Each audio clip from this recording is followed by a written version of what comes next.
Замандын агымына жараша өлкөнүн айыл чарба тармагына жыл сайын жаңы ыкмалар кирүүдө. Дыйкандар түшүмдүүлүктү көбөйтүүнү көздөп айыл чарбада жаңы технологияны өздөштүрүп жаткан мезгил. Соңку жылдары аймактарда интенсивдүү бак тигүү өрчүп сапаттуу түшүмдүү чет өлкөгө кыргыз бренд аркылуу экспорттолот. Атамекендик продукцияны колдоодо жергиликтүүлөрдөн алгылыктуу демилгелер азырынча байкала элек. Тармактарга өзгөртүүнү алып келүү көбүн эсе миграцияга чыккандардан же чет өлкөдө болгон кыргыз жаштары ишке ашырууда. 2014 жылы Европа мамлекеттеринин айыл чарбасын көрүп өрнөк алган Алтынбек Эргешев Өзгөн районунун Жазы айылынан кесиби боюнча юрист, бирок айыл чарбага кызыгуусу күч болгондуктан бул тармактын ийне жибине чейин кылдаттык менен реалдуу планын ишке ашырып келет. Европадан келген соң айылындагы 1 гектар таштак талааны өздөштүрүп, түрдүү сорттогу интенсивдүү көчөттөрдү эккен. Өзү атайын окуу талаасы деп атап, климатка жараша мол түшүм алуунун ыкмасын изилдеген. 2014 жылы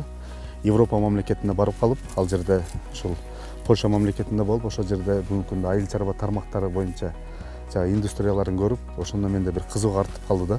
Анан ошол бизде дагы мына айыл чарба тармагы аябай көйгөйлүү тармак болгон үчүн, ошол тармакты биз кантип өнүктүрөбүз, кантип өстүрөбүз, ушу тармактарда кандай прогресстерди киргизсек болот деген тыянактын негизинде мен ошол жактан ушул жапыс бойлуу, анан кыска бойлуу интенсивдүү типтеги, өндүрүш типтеги бактарды көрүп калып, анан менде да бир ушундай максат болду да, ошо Кыргызстанга ушул тармакты алып келсе болобу, же ушул бактарды бизде алып келип тигип көрүп, ошондон бир кандайдыр бир киреше булактарына, аграр тармакты киреше булактарына айландырса болобу, баягы фермерге бүгүнкү күндө көз караш биздин элдердики жанагындай болуп атпайбы?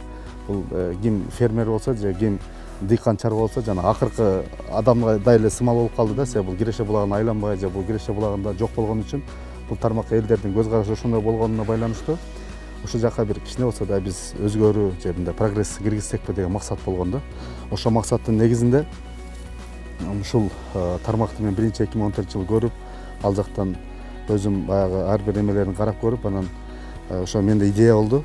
Ушул тармакты бир жасап көрбөйлүбү дегенчи. Кимдир бирөөгө айтып жайылткандан мурун бул тармакты жасап көрүш керек да. А бирок бул жерде суроо турат да, кантип жасайбыз? Кантип жасаса болот? Анан мен ушул Өзгөн районунун ушу Жазы айыл өкмөтүнүн, ушул Жазы айыл өкмөтүнүн Кара Дыйкан деген айылы, мурунку Ильичевка айылы. Бул сай зонасы болуп эсептелинет. Бул жерде бул өмүр бою жердин потенциалы 20-25 жылдан бери шалы күрүч айдалып турган жерде. Аябай жер начар, жанагындай өзүнүн продуктивностунан түшүп кеткен, эч кандай бир мындайча айтканда азыгы жок жер болгон. Ушул жерди атайын тамдап алдым да, бул жер таштак, шагыл жер. Анан буну кантип өздөштүрөбүз? Буну мен ата энем менен кеңешип, ата энеме айттым да, ушундай жасайлы, ушу тармак жасайлы десе, биринчиден бул ата энем жок болбойт балам, бул жер начар, башка жерде караш керек, башка жерге жасаш керек деп. Андан кийин атайын Бишкектен адис алып келдим. Ушул мен атын ата ойлобойм, бир адистерди алып берип, алар менен да кеңештим, ушул жерде мен бак тиксем болобу деп. Алар келип, жердин бүгүнкү күндө потенциалын көрүп эле, алар да тыянак чыгарды, жок, бак тиккени болбойт деген. Себеби бул жер аябай начар эле да. Анан мен ошонун негизинде бул жерде мен өзүм ошол карап, изилдеп, иликтеп, билимин алып, билимин терең изилдеп дегенде, анан ушул бакты өзүмдүн баягы инициатива менен жасап көрдүм да. Биринчи ограждение кылып тосуп, бул жерде жанагы шал айдалып турган жерди бузуп, кайра оңдоп, түздөп, атайын ушу интенсивдүү типтеги мына бул жер өзү 1 гектардан ашык жер, мына 38, мына тактап айтканда бир 34-35 соток жерине атайын ушул бул жерге карта кылып бөлдүм да. Бул карта атайын алма, интенсив типтеги алма, өндүрүш типтеги. Ал жагына ошонун эле Европанын ар кандай культурасындагы көчөттөр. Бул жака өзүбүздүн традицион технологиядагы көчөттөрдү эме кокон гляс, черешня. А бул жака жаңак плантациясы, бул жакта Павлония плантациясын бөлүп, мындайча айтканда жанагындай сорт испытательный станция деп койсо да болот. Мен үчүн бул жер жанагы өзүм үчүн чоң школа болду да. Кантип азыгын бериш керек, кантип кайсыл азыктарды бериш керек, кантип витаминин бериш керек, кантип оору илдеттер, курт куңуктар менен күрөшүш керек деген өзүнүн атайын программанын негизинде биз ушул бакты ошол жанагы Европадагы программаларга жакындатып, ошолордун алынган билимдин негизинде, ошонун негизинде атайын жасадык да. Ошонун негизинде натыйжасында бизде игилик 2017 апрель айында эксек, 2018 жылы күзгү маалында уже биринчи биз түшүмүздү алдык. Бул жерден биз 2 тонна түшүм алдык. 34, 35, 38 соток жерден 2 тонна биринчи түшүмүздү алдык. Андан кийинки 2019 жылы бул жерден 8 тонна түшүм алдык. быйыл 2020 жылы бир аз туура эмес формада бутап өзүбүздүн жанагы мен жогорудагы айткан сөзүмө ылайыктуу эле бул биздин баягы учебный поле болгон үчүн ар кандай түрдө кесип көрдүк да. Ал жагын көрүп көрдүк, биздики менен аралаштырып кесип көрдүк. Анан бир аз туура эмес багытка кетип калган үчүн кайра система кондойбуз деп быйыл 40-50% баягы түшүм бере турган бутактарын алып, себеби кайта система отуруш керек болду да. Бул өзү жанагы стройное веретено же вертикальное веретено деген эмеде кесилиш керек эле формада. А биз буну свободный веретено кылган үчүн бири-бирине баягы байланышып, кысып, бири-бирин баягы мындай мишедетип калган үчүн кайра буну кесип, кайра ондогондо бир 30-50% кайра түшүм берип аткан эмелерди кесип салышка туура келди да. Ошондо дагы быйыл 6-7 тонна кайра түшүм алдык. Бул өтө жакшы Киреше булагына айланат экен. Мен атайын буну өзүм башынан максат койгондой эле. Мен азыр мына Эргеш Токтогулда менин атам бар. Атама атайын өткөрүп бердим да. Атам менен апамын бул Киреше булагына айланды да. Бул өзүнчө бир кошумча Киреше булагы. Андан сырткары мен буларга айтып коем, мамлекет сиздерге пенсия төлөйт. Андан сырткары ушул тармакта сиздерге пенсия болсун деген. Бирок жанагы пенсияны дагы атамдар, ушу ата-энемдер ушул пешенеттер эмгек менен жасап, анан кайта ошо пенсия катарында алышат да. Бүгүнкү күндө ушул жер ушул 1 гектарды эске алганда, бирок ушул 38, ошонун ичиндеги 38 сотик жер, алма багы бүгүнкү күндө 300 миңге чейин Киреше берип аткан булак болуп эсептелинет да. Багынды алманын 5 түрү бар. Түшүмгө кирген соң Кирешеси алды канча жогорулаган. Ата-энеси айылда күн кечиргендиктен бакты таберик кылган. Жылына кошумча Киреше катары таза 300 миң сом табарын айтат. Интенсивдүү бакты мыкты өздөштүргөн Алтынбек мырза бардык процесстерин билет. Жакын жайгашат. Бул мен жанагы жогоруда айткандай эле орто бойлуу, анан кыска бойлуу экиге бөлүнөт да. Бунун тамырлары М9 жана ММ106 деп эки тамырда турат. Бул азыр биз турган бул ММ106 полукарлик, мындайча айтканда орто кыска бойлуу да турабыз да. Анан булардын өзгөчөлүгү бул тамырында көп нерсе турат да. Бул тамыры жанагы жердин үстүнкү катмарында гана жайгашат да. Бул поверхностный подвой деп коет. Жердин үстүнкү катмарына жайгашканга байланыштуу. Булардын өзүнүн физиологиялык тараптан карай турган болсок, бактарак, көп жылдык бактарактар биринчи тамырга иштейт. Анан тамыр өзүнө керектүү азыктар алгандан кайра үстүгө иштеп баштайт да. Ошонун негизинде бул жанагы сөңгөк тамыры же ок тамыры же баягындай жайыла турган чоң тамырлар жок болгон үчүн, майда тамыр болгон үчүн бул бат өзүнө процессти алат дагы азыкты. Анан кайра өйдөгө бат иштейт да. Ошол нерсе менен бул бат түшүмгө кирет. Мисалы быйыл тиктиңиз, кийинки жылдан баштап, андан кийинки жылдан баштап уже түшүмгө кире баштайт да. Бул интенсивдүү типтеги багманчылыктын бирден бир жолу ушул. Түшүмдүн өзгөчөлүктөрү бар. Түшүмдүүлүгүндө өзгөчөлүктөрү мунун алманын жанагындай мындай көрүнүп турган баягы товарный вид деп коебуз. Ошол жактары да өзгөчө болот, чоң болот көлөмү. Өзүнүн дагы жана эмеси болот да. Бул жерде бизде 5 сорт бар. Мен бул жерде жанагы илимий өзүмдүн полем катарында, аянтчам катарында иштеткенге байланыштуу мен 5 сорт атайын эгип тигип көргөм да. Бул жерде сортторду айта турган болсок, азыр биз карап турган сорт бул Red Chief. Бул биздин жанагы Жанатан же башкача айтканда Превосход деген алманын окшоп кетет, бирок мунун өзүнүн формасы, өзүнүн жана дамы, өзүнүн баягындай ошо товардык види менен айырмаланат да. Андан сырткары Granny Smith деген биздин көк алмабыз бар. Андан сырткары Gala Mas дегенибиз бар. Анан Айдарет дегенибиз бар бул жерде. Granny Smith ушулар 5 сорт алма турат да. Golden Delicious болуп 5 сорт алма турат. Ар бир 5 алма тең өзүнүн уникалдуулугу бар, өзгөчөлөнүп турат. Мисалы биздин Gala Mas деген алмабыз бул август айынын 15-нен кийин бышат. 15-нен кийин бышкандан кийин ошол маалда биздин жайкы алма түгөнүп базарда. Кышкы же күзгү алмалар быша элек болот да. Ошол маалга туура келген үчүн кыргыздын ошол маалда той ашы башталат да. Ошолго туура келип, ошо негизинде биз ошол алмаларды биз эң жогорку баада сатып алабыз. 6000 сомдон башталат, 100 сомго чейин саткан күндөр болгон ошол жерден. Мен да аны азыраак баягы элдерге ошо жайылтуу максатында алганбыз да. Анан мен өзүмдүн мына багымдагы технология жөнүндө бир аз токтолуп айтып кетейин деп атам. Бул атайын дыйкан технологиясындагы бак. Бул жерде аябай чоң каражатты киргизгенде иштеткен эмесмин. Себеби бул менин жанымда кошунам же башка дыйкан же Кыргызстанда дыйкандар ушуну бул жасаганды мен да жасай алат экен, бул жасаса болот экен, көчөттү эле алсам, буну өзүбүздүн баягы жеткен каражатыбыз менен же туткан нерсебиз менен биз ушул бакты тиге алат экенбиз деген логика негизинде, мүмкүнчүлүк негизинде атайын ушуну жасадык да. Себебинде өзүңүздөр көрүп атасыздар, бул жерде эч кандай кымбат баалуу нерселер колдонгон эмес. Бул көчөт эле сырттан келген, андан сырткары мына атайын түркүктөрү, шпайлердин стойка деп коет, жыгачтардан эле жасап койгонбуз. Ошол эле мисалы атайын өзүнүн проволокалары бар, биз бирок атайын строительный проволока, арзан проволоканы алып байлап койгонбуз. Себеби бул дыйканды бул тармакка тартып чакырып аткандан кийин дыйканга ошол өзүнө жараша, же мына кыргыздын менталитети деп коет, ошо өзүнүн дыйкандын менталитетине жараша жасаш керек да. Ошо менталитет жасап, мисалы могу атайын байлай турган бунун эмелер болот, байлоочу ушундай нерселер болот. Бул кембрик деген менен жасалат да. Бул кембрик кымбат болгон үчүн мен атайын буну баягы строительный тармактан ушу тармактарды таап атайын ушудан да жасатып койдум да. Себеби мындай ар бир тармактын кымбат да жасаса болот, арзан да жасаса болот да. Мисалы баардык технологияны толук колдонуп, баардык ошол китептегидей жасаса болот, бирок андай эмес.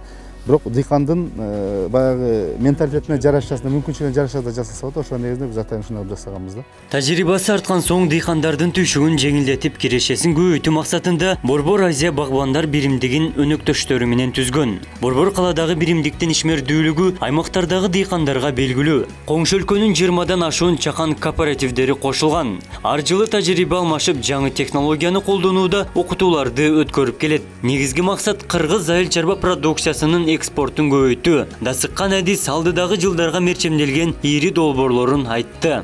Абдулла Ташевич деген бар. Ошол биздин акебиз, байкебиз, ошо менен экөөбүз ушул менин багымда ошо идея пайда болгон. Ошол жерде ошол эл катары эле съемка тартып, анан ошол жерде отуруп экөөбүз тартып аткан ошол бир бирикме түзбөйлүбү, багбандардын башын бириктирбейлиби, ушу багбандардын бир ушу бир тармакка тартпайлыбы деп, анан бирок кандайдыр бир тармакты өстүрүп өнүктүрүш үчүн бир жаңы прогресстеги же жаңы технологиядагы тармак керек эмеспи? А биз ушул интенсивдүү технологиядагы багбанчылыкты атайын ушул тармак менен пропагандалайлы, ушул тармак менен дыйканды киреше булагын айландырайлы деген максатта ошол бул жерде Абдулла Ташевичтин салымы дагы жанагы ролу дагы аябай чоң. Себеби ошол киши атайын өзүнүн жана прямой эфир жасап Facebook түйүндөрүндө түз эфирде. Ошо түз эфирден элдерге ушу тармактарды айтып жайылта баштады да. Айрым жөнөкөй эле дыйкан болобу же айрым гана жөн эле жаран болобу багбанчылыкка мындай жөн эле экинчи гана же үчүнчү гана орундагы тармак катарына караса, бүгүнкү күндө элдин аң сезими бул айыл чарбанын тармагы боюнча бир чоң ушул киреше булагы же ушул тармак бул мындай кандай десем өзүнүн эмесин болду да, жемишин актуалдуулугун көрсөттү да, натыйжалуу көрсөттү да. Себеби ушул тармакка элдин кызыгуусу көп артты. Ушул нерсеге түздөн түз Абдулла Ташевичтин салымы зор да. Себеби ошол киши таркатып атып, ошол киши айтып атып, ошол киши баягы өзүнүн киреше булагын, андан сырткары бунун уникалдуулугун, андан сырткары бунун кандайдыр бир пайдалуулугун ошол киши байма бай жарыялап атып, ошол нерсеге биз күндө бүгүн айланып, ошол кишинин бүгүнкү күндө ушу тармакта салымы чоң да.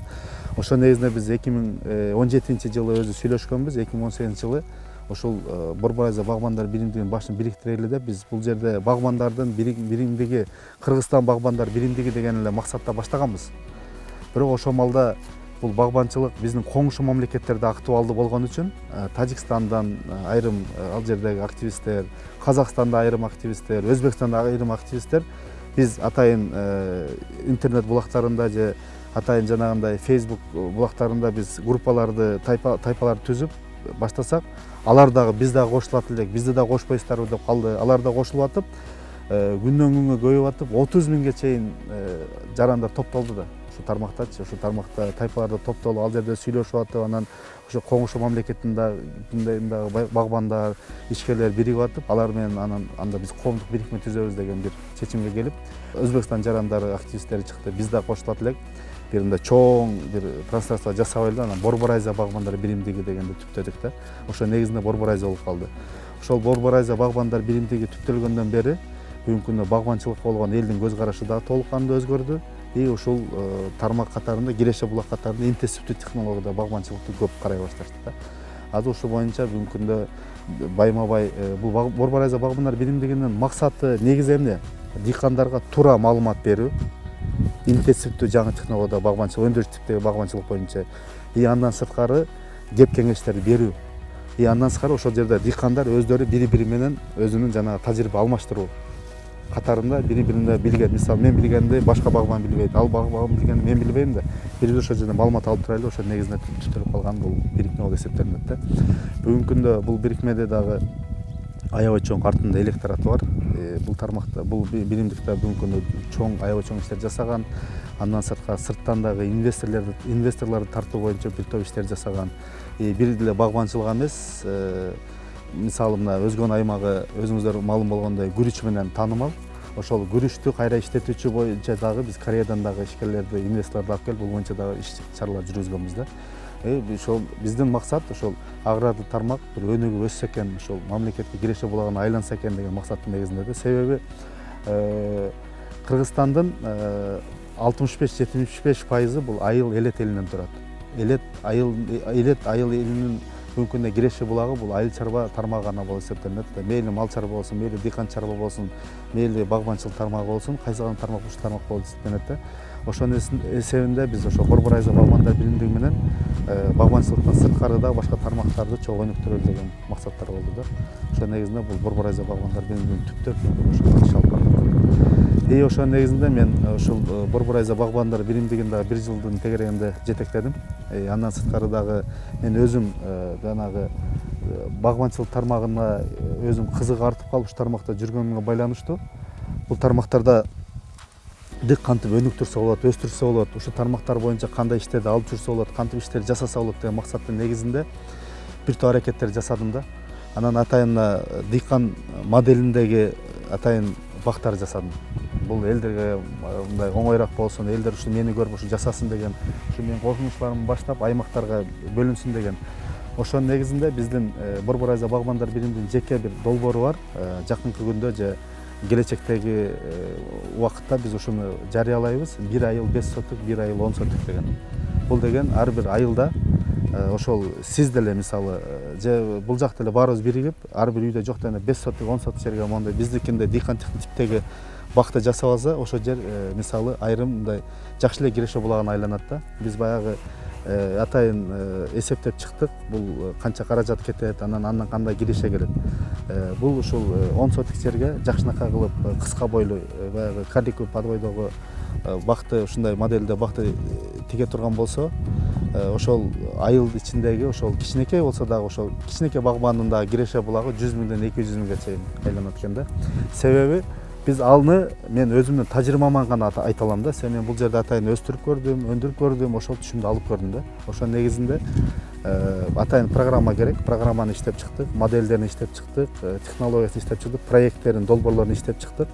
Ошонун негизинде ошондой пропагандага издеп, мына келечекте Борбор Айза багбандардын биримдигинин астында дагы ушундай эмгектер ойлонуп атабыз да, иштер ойлонуп атабыз. Алтынбек мырзага COVID-19 пандемиясы кедергисин тийгизбей койгон жок. Орусия өлкөсүндөгү ишкерлер жана өнөктөштөрү менен Чүй өрөөнүнүн Жайыл районунан жалпы аянты 30 гектардан ашуун интенсивдүү бак тигүүнү колго алган. Быйылкы жылы чек аралар жабылып, биринчи фазасы гана ишке ашты. Анда 10 гектар жерге июль айында Италия өлкөсүнөн алынып келинген көчөттөр отургузулду. Өндүрүш өрчүгөн аймагында жаңы технологиянын инфратүзүмү орнотулган. Мен эми ушул тармакты өзүмө келечекти көргөн үчүн мен ушул тармакка мындайча айтканда баш отум менен толук кандуу бул тармакка кирдим да.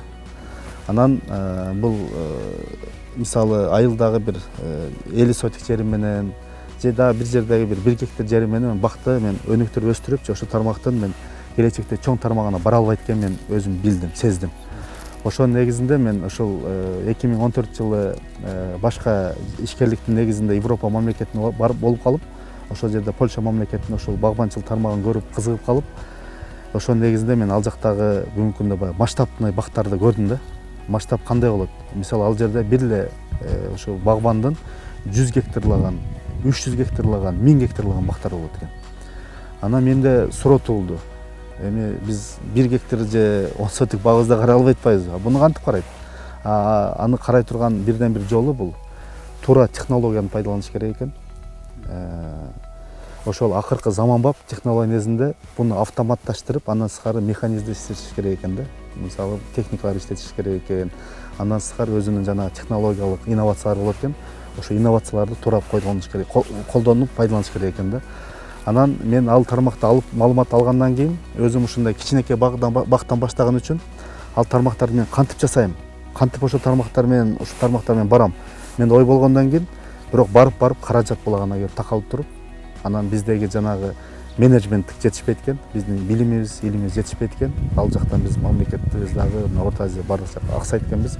Ошол негизинде кайра менин ойлогон максатым ишке ашпайт деген тыянакка келип, кайра отуруп калдым да. Россиянын президенти Владимир Владимирович Путин 4 ишкер менен келген. Ошо ишкерди да биз өзүбүзгө как инвестор катарында чакырып, привлекать этип, ошо менен биргеликте бүгүнкү күндө Чүй борунда, Жайыл районунда чоң масштабтагы 30 гектар биринчи багыт деп ошол 30 гектар бакты баштадык. Бүгүнкү күндө ошонун биринчи фазасы башталды да. Биринчи фазасында 10 гектар акыркы үлгүдөгү технологиядагы бакты биз бүгүнкү күндө тиктик. Ал жерде бардык инфраструктуралык тармактарын жасады, андан сырткары ирригация тармактарын жасады, андан сырткары сууну сактай турган кампаларды жасады.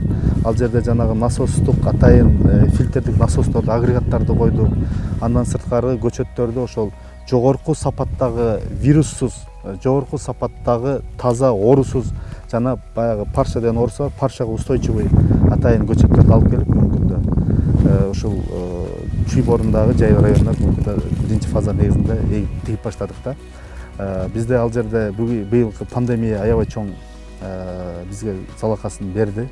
Себеби биз бул долбоорду 2 жыл мурун даярдап, жумушту быйыл баштайбыз деп атканда пандемия башталып, пандемия негизинде карантин эмелер башталып, жолдордун баары жабылып, бардык границалар жабылганына байланыштуу биздин бак проект токтоп калды. Бирок биз ойлонуп, ал жерде кайра кеңешип, өнөктөштөр менен анан фондтун дагы жардам берип, фондто аракет кылып, ошо BT Innovation деген, BT Байтүшүм Innovation деген ошо менен биргеликтерде биз кайра бакты токтотпогонду кабыл алдык. Бирок 30 гектар эмес, 10 гектарда биринчи фазада 10 гектардан баштайлы деп биз июлдун 20-сында биринчи көчөтүбүздү тигип баштадык.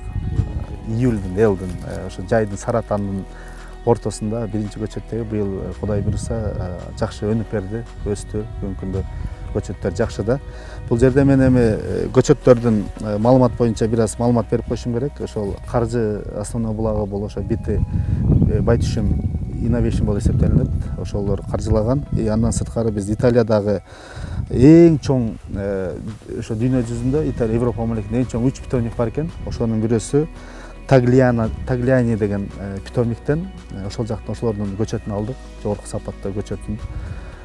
Булар эми жана книп-баун деп коет экен. Бул книп-баундун латын же англис тилинен которгондо бул гүлдөп аткан дарак деп эсептелет.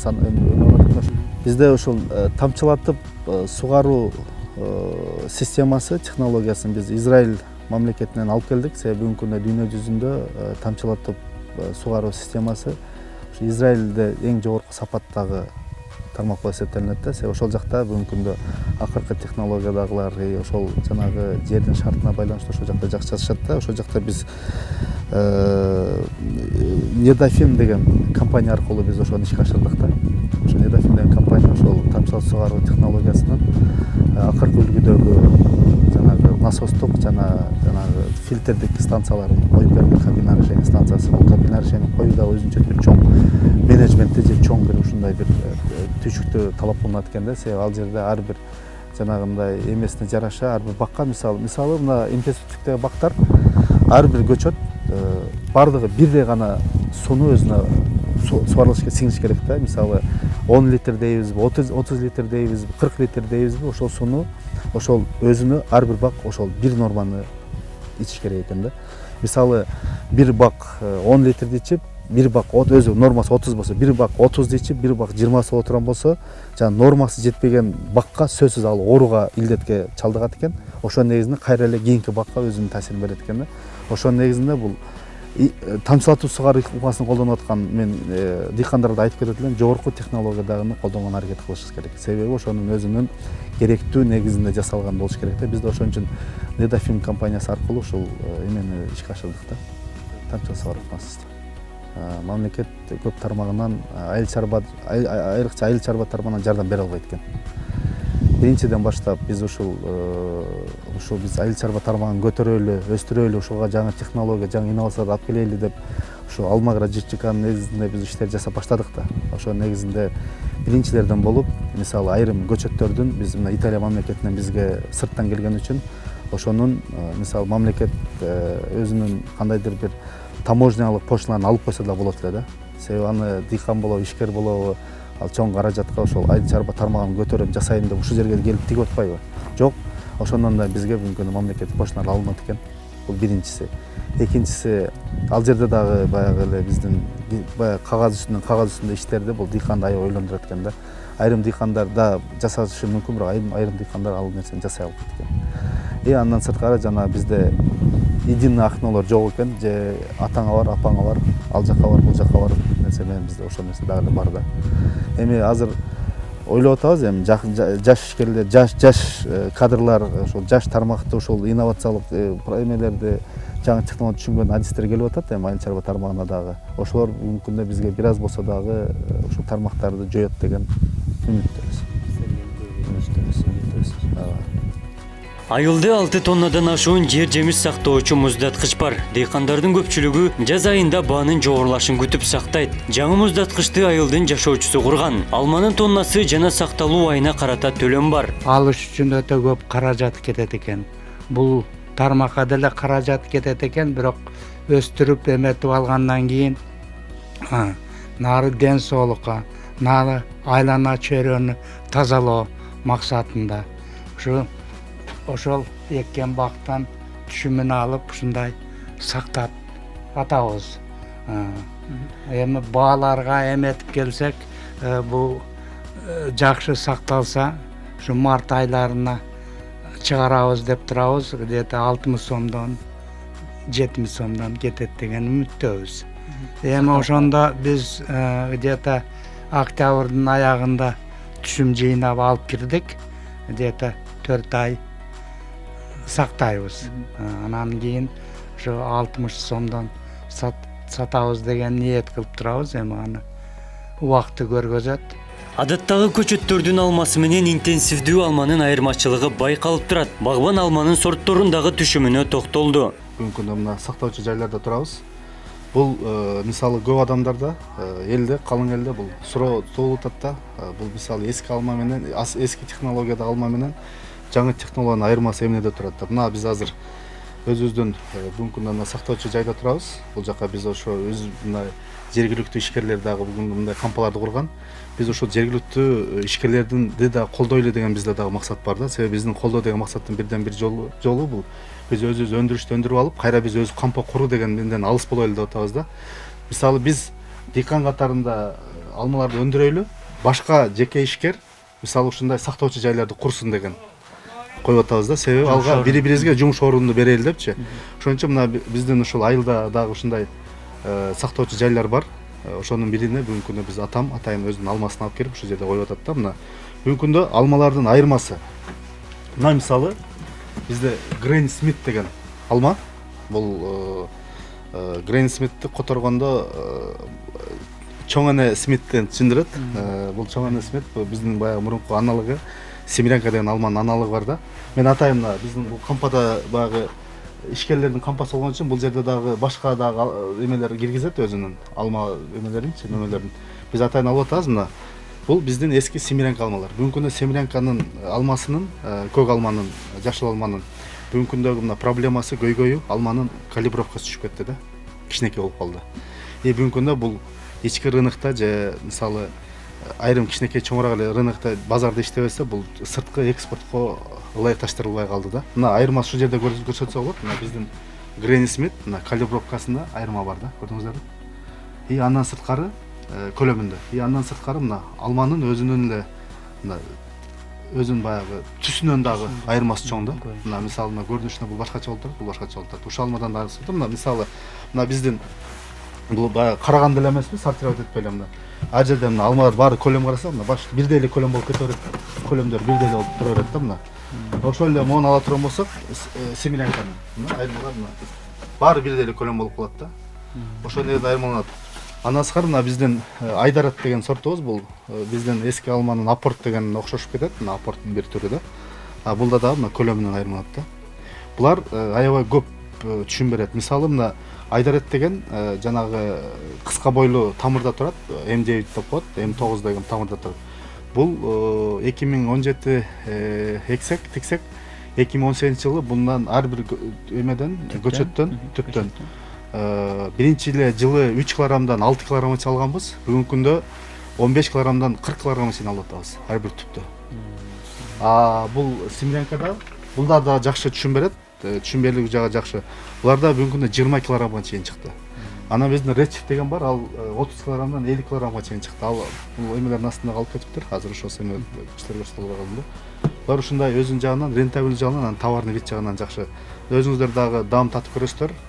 Алманын өзүнүн дагы уникалдуулугу жана өзүнүн дагы даамдуулугунан өзгөчөлүгү болот. Мен мындай деп анализдеп көрдүм да, биз ушул бактарды, жерлерде бактарды тиксек, бирок бириге албай же мындай көп өлчөмдөгү же көп гектарлы бактарга айланбаса, бизде баягы жерлерде, аймактарда эми 1 гектар, бирөөнүн жарым гектары, эми 50 сотиги, бирөөнүн 30 сотиги, бирөөнүн мисалы ашып барса бир 2 гектар эле болуп калып атпайбы?